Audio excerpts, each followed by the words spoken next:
So it's been a good couple of weeks since I did the degreasing and cleaning up of the plates.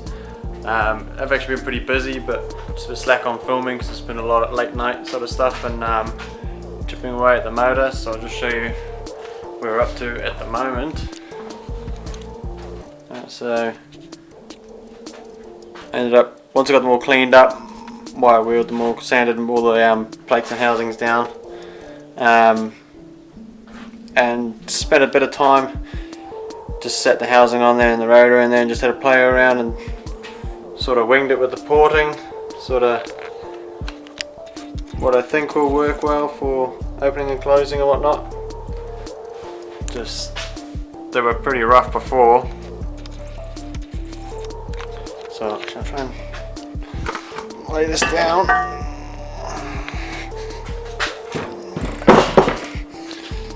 So they were pretty rough before, so I just tried to clean them up a bit. The bridge had already been cut a bit further back than I was hoping, so there's only so much I could do with all that, but just trying to flow them as best I could. Obviously this is only the first time I've ever ordered one of these, but and then just went through and there's the center plate. Just try to match them all as best I could. And the front plate, there we go. So they all actually turned out pretty sweet for what I think anyway, but it'll be interesting to see once it's all running how the porting goes. Because I've got that other idea on the exhaust ports too. So just sort of looked like someone had just sort of roughly honed them out, so I just went through and marked them, cleaned it up, flowed it all out a bit, and then matched the two housings for the opening and closing, just so that they're not all odd timing. So it's not ideal, or like super perfect plates or anything or housings, but because it's the first motor I'm building I don't really care too much. So it should be sweet.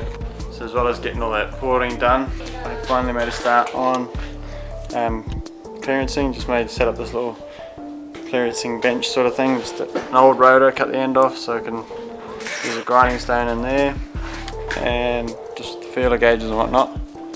Beep, beep. The front rotor is clearanced with the side seals and everything, so I've just got the rear one left to go. Pretty much after that I just got to machine down the RX8 stack gears to the 12A size, and then I can start putting the motor together. So it's definitely getting pretty close. It'd be good to have it together before New Year's, but I don't know if I will.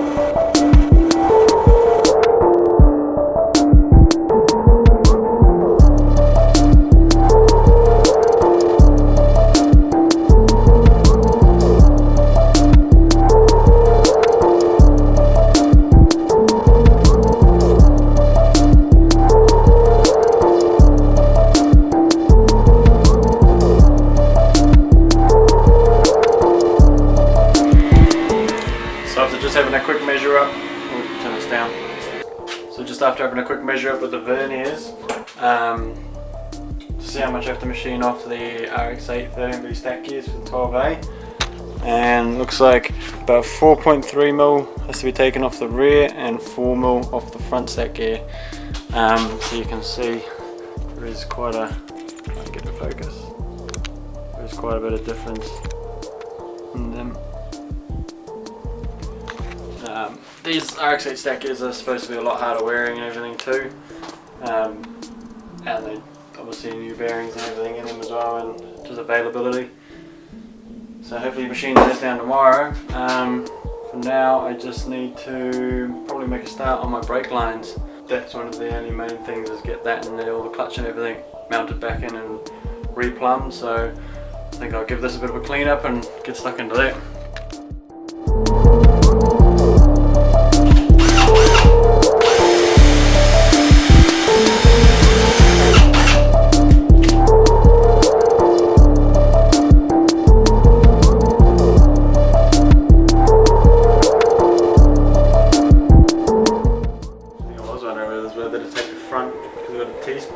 rotor for the front. We'll take it up here and then split it in the middle so it's equal length for the front. Yeah, it'll help your brakes out a bit, eh? I've had it, like the different lengths can make a difference, but whether it would make enough difference on this to notice. Yeah, that's right. But I suppose maybe if I do it right from the start, I might bring it all the lines up to the middle here, the clutch will come out here to the middle, and then tee it off front. Yeah, well the clutch is not far off the top of the gearbox, so the dead top of the gearbox. Yeah, it's like pretty much bang on there. Yeah. So I'll just do a little come up, little cool, and then, so that'd be sweet. But I'm just, it's just whether I'll put that T in the middle here, which I think I might do. And then I just know it's bang in the middle. Like if there is a problem with brakes, Yeah. it's not that. Could be the fucking 6-year-old brake pads that are in it. Possibly. I've been sitting around.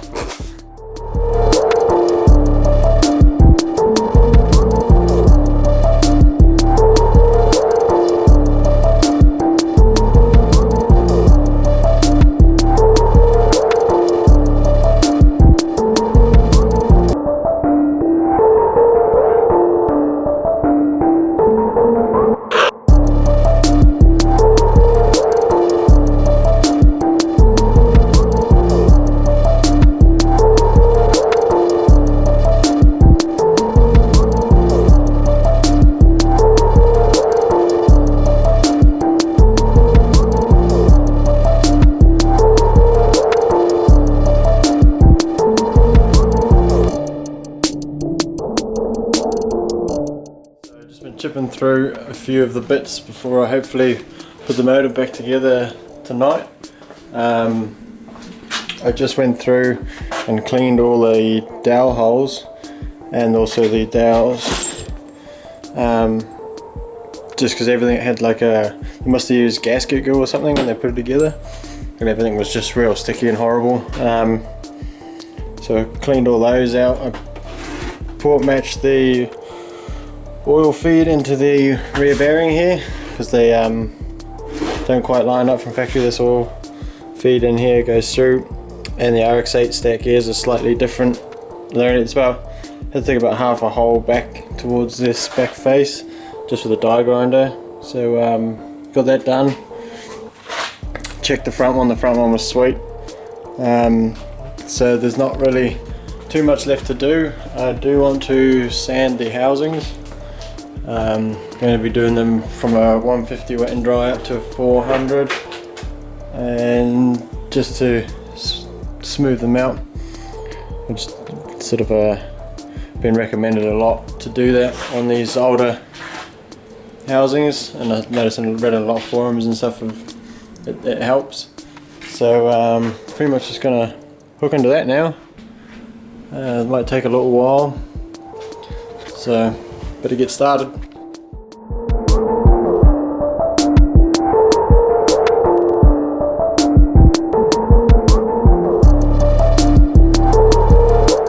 Just finished sanding the first housing and it actually came up pretty good. There's a little bit of chrome peel up in the top here, in the corner, but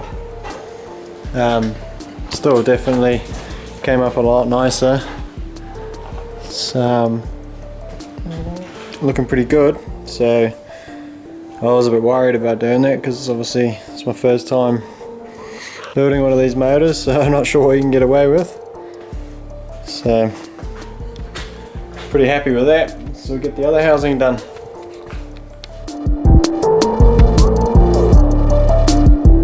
Alrighty, so now that both housings are sanded on the inside, I just went through and peeled all the masking tape off. I think there's a little bit under this one still. I peeled most to make sure everything is nice and clean. So now I'm pretty much just going to make some room on the table here and hopefully start assembling one of these rotors. It's the first time doing like a final assembly on a rotor, so I'm just going to do a bit of reading in the book while I'm at it, so it might take a little while. So I'll clear some space on here and get into it.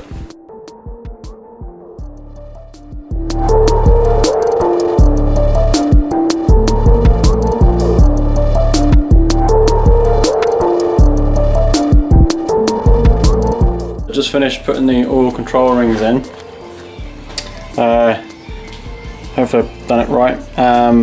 Followed the book and it all seemed to go in nicely, so I'm pretty sure I have.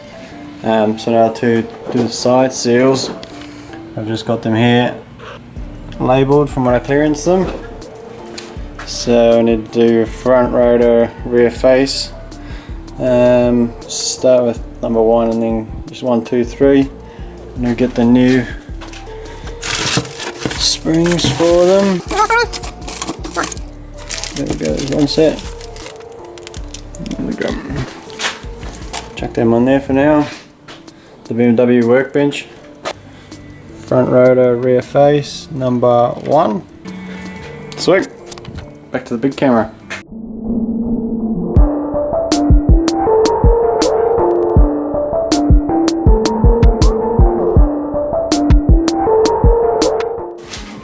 So now that I got one side all together with the side seals and everything, I just got to flip it over and do the other side, but I don't want these to stick to the rag. So luckily we scored these from Kmart, these cooling racks. A little while ago, Mrs. bought them for the kitchen, but we didn't actually end up using them, so I was like, oh, I know what to use those for. Knew they'd come in handy for something. So I'm going to chuck it up on there and hopefully it's a bit better and less sticky than the rag to keep the side seals in, because I don't want to mismatch the numbers.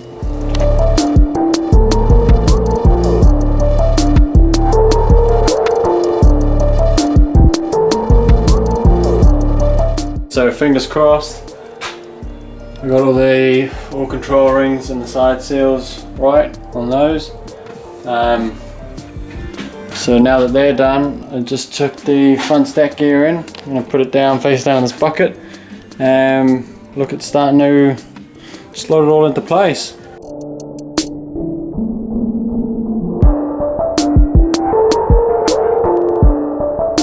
Approximately 10 hours later.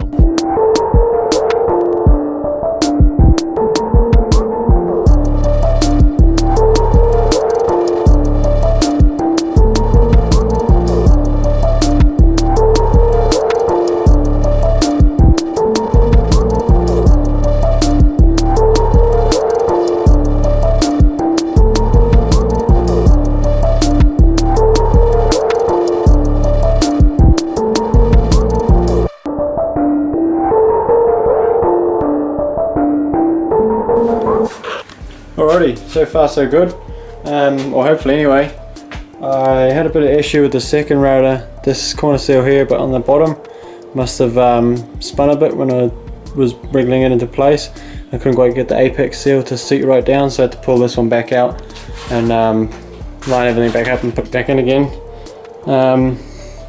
The center plate's pretty tricky to get in. How you got to lift the E-shaft a bit and then wriggle it on.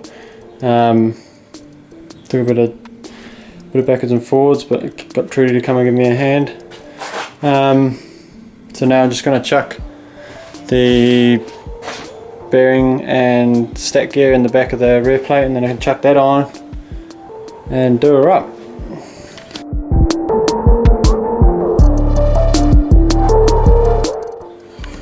Alrighty, so just got the rear iron on and just the bolts nipped up. I didn't actually realise, but that had gone flat, so I don't know how far into putting that iron on it went flat. So hopefully it got most of it.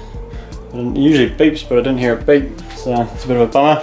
But I'm just going to go through now and torque all these up and see how it goes. I'll have to film off this camera.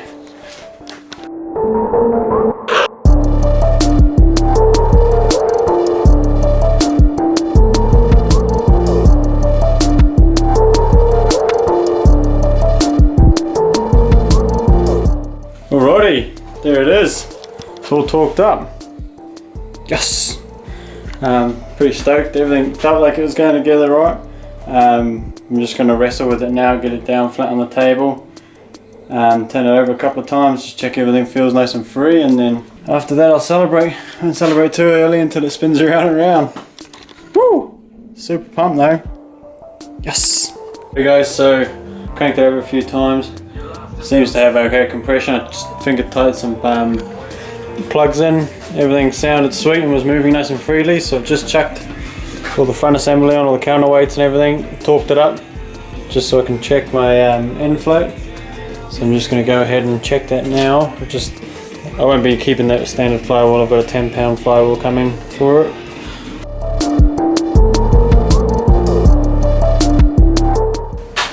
So after checking the infloat, it's got too much. It's got like 0.32 of a mil, so it's got shitloads. But I do have a couple of other spaces just in a little goodies box there. So I'm just going to pull that front assembly off again, measure the size of the space that I got, and hopefully I've got one pretty much 1/4 of a mil thicker.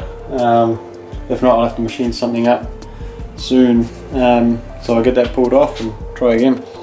Just had a swap around, hunt around in the box there, found one that measured up like it was going to be mint, and it ended up being 0.03 to 0.04 mil infloat, which according to the book and the forums and stuff I've been reading is mint, so I'm happy with that. This should be sweet. I'm actually tempted to whack the gearbox on and set it in the car so I can start dummying up the exhaust manifold. So I'm just going to have a bit of a tidy up and then see if I want to hook into that once I get this oil pump back on.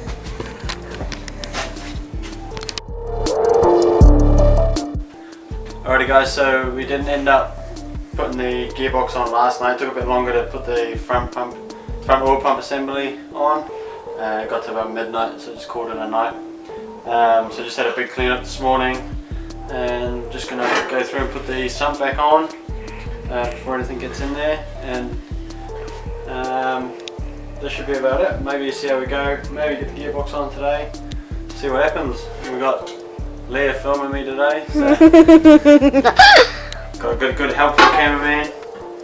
Should be sweet. Right, we'll get the gas going. Camera girl, sorry. Camera girl.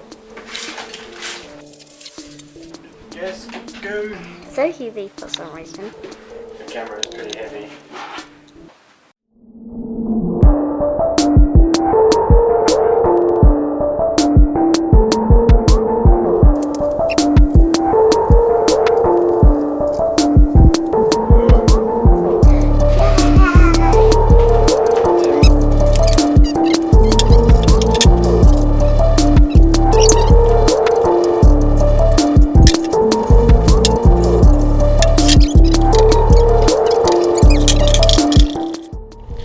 Alright guys, so thanks for checking out this video. I know it did end up being a bit long. I think it's up to like 18 minutes or something.